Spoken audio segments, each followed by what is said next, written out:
Aloha, this is Bill Best with On Exhibit. And we've had a chance to visit so many wonderful galleries and museums and artist workshops. And it's been a thrill. It's been an art safari, if you will, over these many months with Carl Ruzicki here on camera. And we've had a chance to visit with the Viewpoints Gallery and the Vlad Kush Gallery in Lahaina, the Hui Noyau a couple of times this past year, and so many others.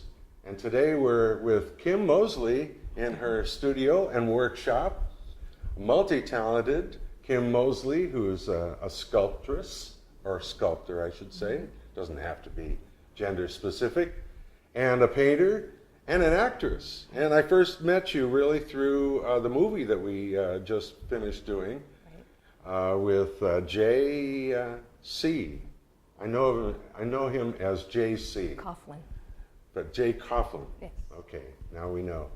And you play kind of the heavy, tough chick in the movie. I get to play an art dealer. And an art dealer, yes, too. But you were pretty tough in the film. And I get to play the real heavy with the gun. Right. I get to hold a gun on you. Mm-hmm. I've never even owned a gun. So that was a lot of fun. The film is For the Hard Way. Or is it 10 yards the hard way. 10 yards the hard right. way. I'll get it right eventually. You know, I'm on in years. 10 yards the hard way. It's on YouTube, right? Well, the thing is we haven't really showed it yet, and the reason why we may try to get it in some film festivals, including Maui Film Festival, is we have to apply, and there's some requirements about not, showing things too much before. Yeah. And so we're doing that, and I think Jay's doing the copyright right now. So we haven't really shown it a lot, and yet, we've done some smaller screenings just to, because we're still changing things in the film, but nothing public yet. Well, I'll certainly put the word out once it's available to view, whether you have to go to the Mac to see it or YouTube or wherever. 10 yards the hard way. And it's kind of a sports story, and you play the art dealer. And in the scene, you in one scene, you're in your gallery and your workshop right here, and it's inspiring to see your work. And in the movie, you're very convincing as an art dealer. Thank you. That's the job I was meant to do. In fact, in the movie, all of this work was done by an artist named Valentine, and I'm selling his work. Right. So but I wasn't in taking actuality, credit. all of this work is your work, not just the paintings, but these incredibly intricate sculptures that you've done. Tell us about the sculptures. What kind of material are you working with? I work with just about all materials in that I work wood, bronze, stone. I'm a painter too, and yet I specialize in stone sculpture. So that's my specialty. And I carve stones from all over the world, all different kinds. Alabaster, serpentine, calcite, basalt, all kinds. Some must be very difficult to work with. Some are much harder than others, absolutely. Some are very toxic, and some are very, very, hard to work in that, it even beats up all your tools. And so, but, I love working with natural, organic materials. There's just nothing like being able to transform something into something beautiful, Well, I can't imagine how you'd get a stone. Let's talk about this piece right here. This particular piece is a bronze sculpture. This is bronze. The original was a stone sculpture I carved, and I had a brown stone from Japan that I carved into a kane, and kane is the name of male in Hawaiian. And so I wanted to do a kane, and I decided to do a nude. I don't know if that was but I hadn't done a nude male before, so that was a really great challenge for me.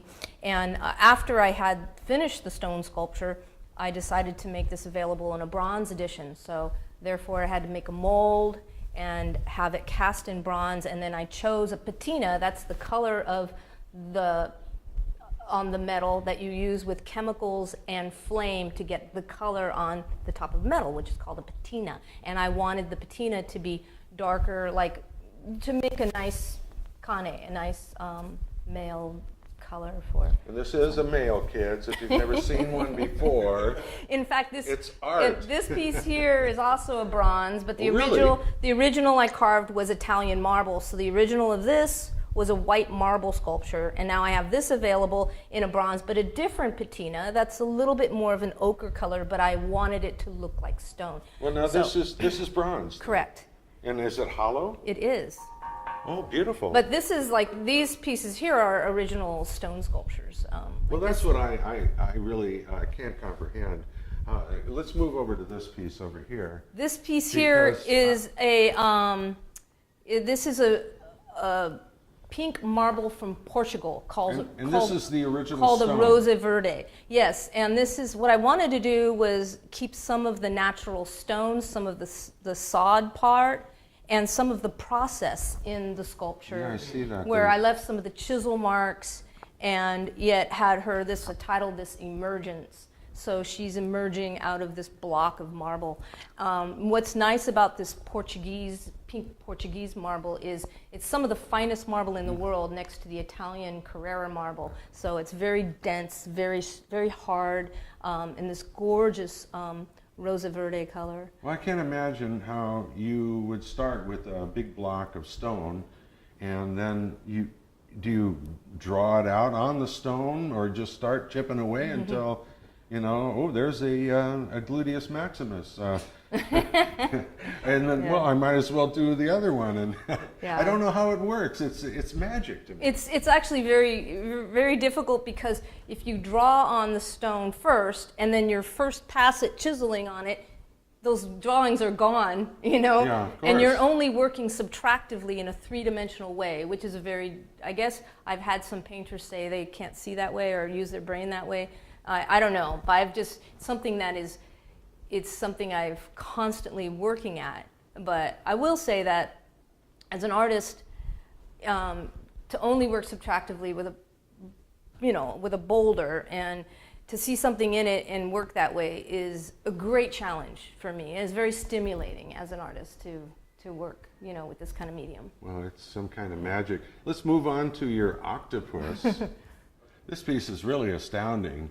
It's so organic. It's an octopus, in case folks can't tell. But you've started off with this stone. It's all one stone. Yeah. And yet it looks like the octopus kind of wrapped itself around the stone. What kind of stone is this? This is an alabaster from Fort Collins, Colorado. And it had this really beautiful, you can see what we say in Hawaiian is puka. It had all Pukas, this, yeah. these like holes, and it had this really rough texture, and I kind of wanted to incorporate it into the piece somehow. And I was looking at the color of the stone. I'll kind of give you a little bit of a spin on it. There you go. And I kind of wanted to do a figure in it because it had the gorgeous color that would make for a nice, maybe a female figure or something. And then, I looked at it for like 2 years.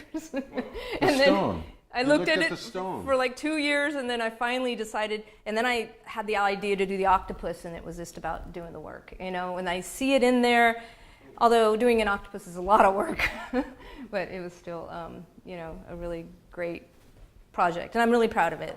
We've done a few pieces that are under the sea scenes, the octopus. Are you a swimmer, a snorkeler yourself? I love to swim. That's my Yeah. favorite activity. So I like to get in the ocean and swim. Well, your work shows it, your love for the sea. Let's take a look at your whale over here, the whale tail. You've got a few undersea sculptures here. This one in particular is intriguing because you've used two different stones. Is that right? Right. So I did the whale tail, and I wanted it to kind of be emerging out of the water. So then I have this. This one comes from British Columbia, and it had the beautiful greens, and so. But to fit them together was a little bit of a challenge. But I seem to always give myself these challenges, which is really fun. And this piece right here, I titled it Alua Hula. So I did the wood sculpture, which was a little complex, and then I did the fish sculpture separate, and then I tried to envision them together. and then to incorporate them together. And then I did it the same. This is actually the same stone, these two, which is kind of represents the water underneath. So I've got like what represents either coral or seaweed, and then the fish is lua, so I titled it Lua Hula, you know. But I've done it's hard to say. I've done a whole series of one-of-a-kind koi sculptures and all these different stones too. And you did the wood as well. I mean, everything here you've done yourself. Yeah. You didn't hire some people that whittle away until it just, No, you didn't hire some whittlers. Yeah, I'm a little crazy that way. But I did this other piece I was really proud of. I did this monk seal in this beautiful dark green serpentine from British Columbia. And based on that sculpture, I got the, Bruce Turnbull and I partnered on a project all last year. We worked on a 6,000-pound marble sculpture for the university here. So that was, we carved a marble from New Zealand, and we got to do mama and pup monk seals, which was a great project because it's a great subject matter for especially a college, because it's the monk seal is endemic to Hawaii. It's the only place in the world that they're found, and they're endangered. So if you're ever at the college here on the island of Maui and you see a big marble sculpture, that's a piece. These are full-size monk seal sculptures. Yeah. Is that right? Yeah. Full size. Yeah. Wow. That was a bigger than me. Well, give us an idea of how long it would take to create something, because I can only imagine it must take months to chip away at a stone and finally come up with something that looks as beautiful as these pieces do. Yeah, a lot of the pieces I tend to sometimes take me months, because I don't want to do just simple forms. I challenge myself each time, and a lot of the tools I use aren't necessarily geared towards organic shapes and things, so a lot of the work I have to do by hand is time consuming. So that's only because they're not, if they're simple flat planes, it's easier to use power tools and go quicker. Oh, yeah. And yet, because of organic shapes and things, it's carving out something is one thing, and then it's all the repair work you have to do to the material that's time consuming, especially, like I said, if I've got these crazy organic forms. This piece is so beautiful. From a distance, I thought it was wood, and then I thought, well, maybe it's bronze, but it's stone. Yes. What kind of stone is this? This is another alabaster, and I happen to love carving alabaster. It's because of the beautiful colors that you can get. This particular one comes from Utah, and a lot of, if I want to carve stones that have a lot of reds or oranges, I go to Utah to get a lot of the stone. And you can see the reds that are in this side of it, and then this side you got these gorgeous oranges all through.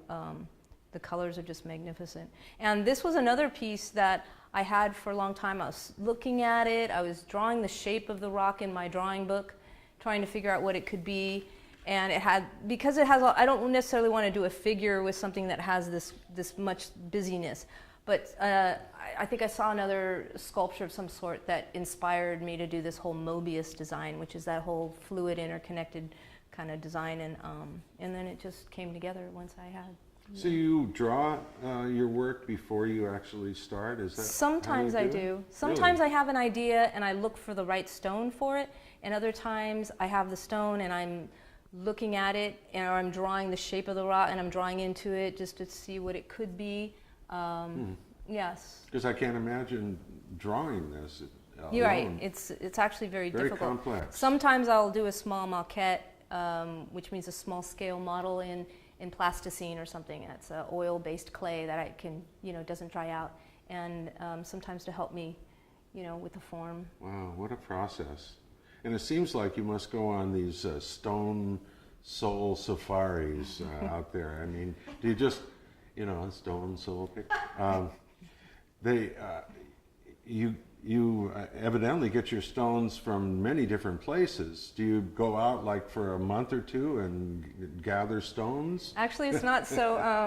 It's not as romantic as that. I actually usually buy my stone from stone dealers. So I'll go to one dealer, and that particular dealer will have stuff from Italy and from Portugal and from different parts of the world and different places. And I'll pay more price per pound for my stone through them, but I get all these choices. So, are there any stones that you use here on the Valley Isle? Mostly basalt. Basalt. Yes, which is lava rock. Lava rock. Yeah, And the more compressed basalt we call the Maui Blue Rock, and I sometimes will use that with some. I've used for like bases for some. You can carve it too. I've got some pieces that I've carved. It's pretty toxic because it's all full of sulfa. So to get all that into your system, into your pores, and breathing it, you can get a little bit sick, which I've done before, till I learned.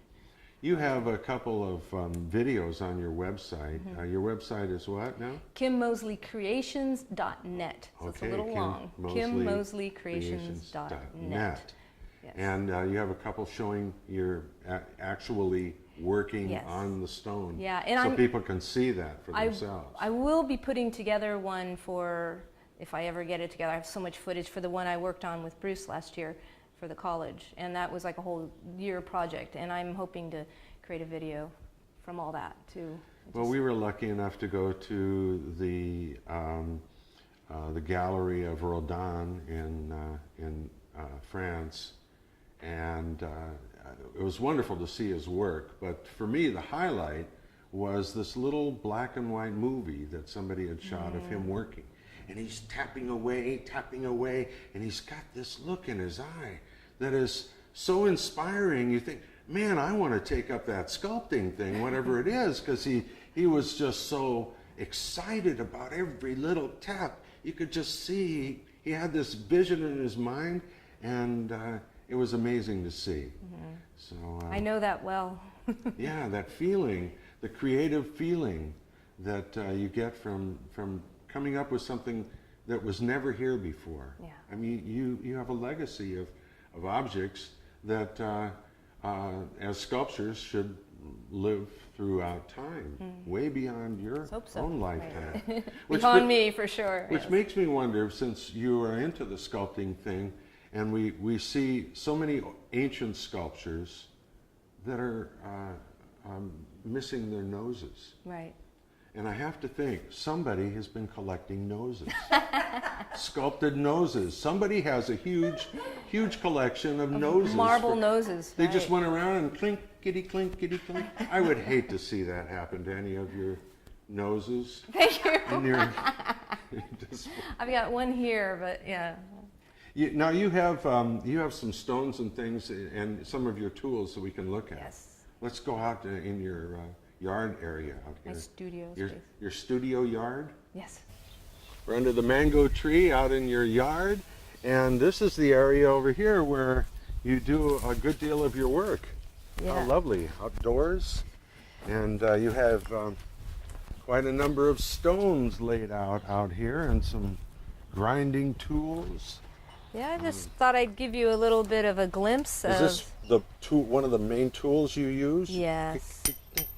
That's how you do it, right? Well, I've actually had the great fortune of studying art in both Indonesia and also in Italy. I lived and studied art and attended the Indonesian Art Institute in Central Java in Yogyakarta, Indonesia, and then I also got to study in Pietrasanta, Italy, and that's where all the marble studios are. And it's interesting. I didn't start learning there, but they want to learn. They want to teach you traditional, So we were pounding on marble with the hammer and chisel for several days, all bloody and bruised, and and because you keep missing and whacking yourself. Yeah, and it's hard, But they don't want you to just jump in with the power tools, because they really want you to become one with the stone and listen to it and. That's kind of zen, isn't it? Yeah. So this is traditional old school, and I've got all these different kinds of chisels that you can use. Yeah. So these are some chisels that I have that are steel, but they'll just bounce off of harder stone. Well, this one looks like it broke. Oh, right. Some of them broke. Wow. What kind of stone? Been a little hard on them.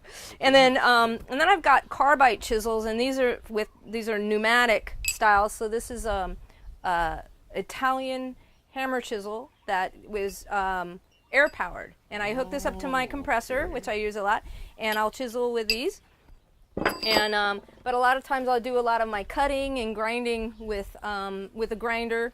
And this is a blade that it's embedded with diamonds on both sides of the blade, and it's flush. This is my favorite one. and I can do a lot of cut. But this is also very dangerous. This could take my leg off, so I have to wear long pants so the mosquitoes aren't biting my ankles while I got this going. Yeah, because you want to go, oh, okay. Yes, Yeah. but and then I've got other grinders, which I use things called Zec pads. It's like very rough, like concrete. Which here, this is what I like to tell people: is when you change the shape of stone with the tools you use to change the shape, it gets gouged, bruised, and damaged with these chisels and things. And then you have to do a series of repair work to the surface to get it to a fine polished place. It's not one thing, it's a stage by stage by stage by stage. And so sometimes I'll start out with a pad that's very rough like this to grind out a lot of the chisel marks that I make. And then I'll go even a little finer and then finer. Oh, like and then sandpaper. and then I've got these other for really super hard stones. These are all diamond pads, so these are all embedded with diamonds. These seem just like plastic. They're all different grits. But they're all embedded with, so you can grind with water, but those are water types, so I need to use a water grinder with those. Wow. But So even, like I said, complicated. even when I grind out, and then I have to do different series of repair work. Like, for instance, these are lots of different grits of sandpaper. This is called silicone carbide sandpaper that I use with water to like you go a little rough, and then you go a little finer, and then a little finer, and a little finer, and a little finer, and I'll go all the way up to like 2,000. So to get it to that nice polished place. So that's another thing that's very important is protection. Oh yeah, and your respirator too, which because you get a lot of dust, and like you say, some of the stones are probably not that healthy for you. Right. Breathing the dust. It's very important to protect hands, ears, and. Where can people see your work other than coming to your home? My website. I show at a lot of galleries. Right now, I've been doing an art program at the Ritz-Carlton, and I'm often at the Grand Wailea. I've shown it in Napua. I don't have work in there at the moment. But these are like not just every day. These are every once a week, or sometimes I'm some galleries all the time, and sometimes I'm doing programs once a week. But I'm an artist in residence right now on Thursdays at the Ritz-Carlton. So yes. So you have to carry all these big stone pieces to the Some I Ritz-Carlton? do, yes. Yeah. Wow. So that's why I like to have a gallery set up too, because I can invite people to come to my home gallery, because I can't necessarily, it's not easy for me to transport big heavy stone sculptures. Well, it's amazing the work you do. Your stature, you'll pardon me for saying, but you're kind of petite, if that's the right word. And I mean, you're not a person. If I saw you when I first saw you, I had no idea you worked in sculpture, maybe painting, but you do it all. And I noticed some of your painting is on kind of the spiritual side. You've done a few Buddhas with your paintings, and kind of the people praying and that kind of thing. So that's another aspect of your character that we're getting to know here. I think I'm always trying to reach serenity, because life can be so chaotic, and that when I find it in my art, it helps me find it. I think that's. But what a place to find serenity, banging away on rocks and stones and power tools and everything. Right. Ah, serenity. Oh, wow, wow. Yeah, it's pretty. In fact, I'll do a little grinding, carving let's for see you. You some can get grinding. a little. And you've got all these stones over here too. Yeah, I'd like on to show you. display. I'd love and to if show I you some came stones. across them, I think, well, these are all in the way. We've got to move these out of the way. but this is probably, these stones are probably worth some big bucks, I would guess. Can I show you a few? Yes, please. Oh, great. This is a beautiful piece of stone, right? Yeah, that's a gem. That's a totally translucent dark orange alabaster from Utah, and it's got really dark orange, but beautifully translucent. I was thinking I might do a koi in it, but I don't know. I'm still thinking about it. And then the one next to it is another one of that Rosa Verde marble from Portugal that I did the emergence sculpture in. And then I've got some beautiful translucent calcite, honeycomb calcite. I've got some onyx. And over here I've got this beautiful big chunk of Italian Carrara marble that I hope to maybe do a nice commission with. I could do a nice figure or something in this beautiful marble. So now I'm doing a sculpture of a cat, and the way I have it is the cat's head's going to be turning to lick its back. So I'm going to get that nice S curve. So these are the feet are in front, and then this is the back with the tail will be coming around, and the head will be twisting back, and it's a little maquette that I did that just doesn't take much for me. And I'm going to grind a little bit. Watch out, Bill. All right, I'll get back. I'll stand back.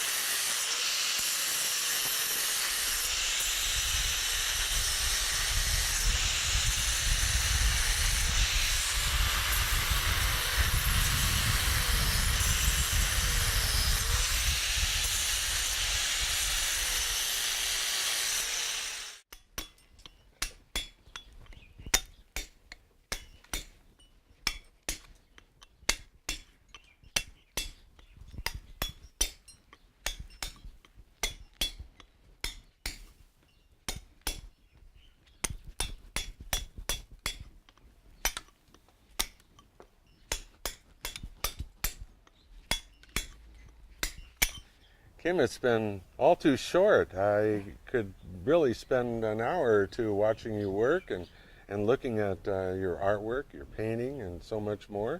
And it's really been a pleasure to be in a little movie with you. I'm anxious to see what Jay comes up with as far as displaying the film. I thought it was a pretty good film and a good crew, good cast, and it was a lot of fun. And I got to hold a gun on you too. Yes, be that the was heavy. fun. And I wasn't even scared. No, of course not. I don't look like your average thug. So it's been really a pleasure seeing you work a little bit and seeing your work. And again, Kim Mosley Creations.net. And you can see more of her work and catch up with what she does, and even see her work even more so with her videos that she shot. So talented. What's next? Any big plans? Yeah, looking for the next big project to work on. Yeah? That's why I love collaborative art forms like filmmaking, because I sometimes spend months at a time by myself. Yeah. So hopefully Another movie? Hopefully. Yeah? Well, any producers out there? Kim Mosley, very talented. Thank you so very much. It's really been a pleasure. Thank you, Bill. And we wish you well, and Happy New Year, too. Happy New Year to you. All right, this is Bill Best with On Exhibit. Aloha.